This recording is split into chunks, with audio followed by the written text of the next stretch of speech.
আসসালামাইকুম, আশা করি সবাই ভালো আছেন।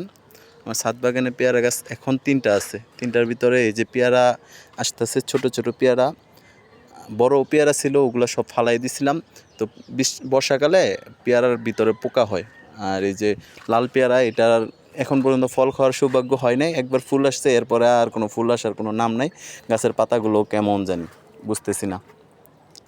আর এই যে একটা পেয়ারা গাছ, আর এই পেয়ারা গাছে এই যে একটা একটা পেয়ারা এই যে এই পাশে আসছে। এই যে পেয়ারাটা বেশি বড় হয়নি, ছিঁড়ে নিতেছি। বেশি বড় হয়নি, ছোটই আছে।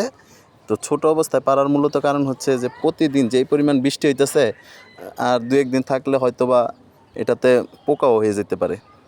তারপর এটা মিষ্টি হবে, অনেক মিষ্টি হবে। এই গাছের পেয়ারা অনেক মিষ্টি হয়।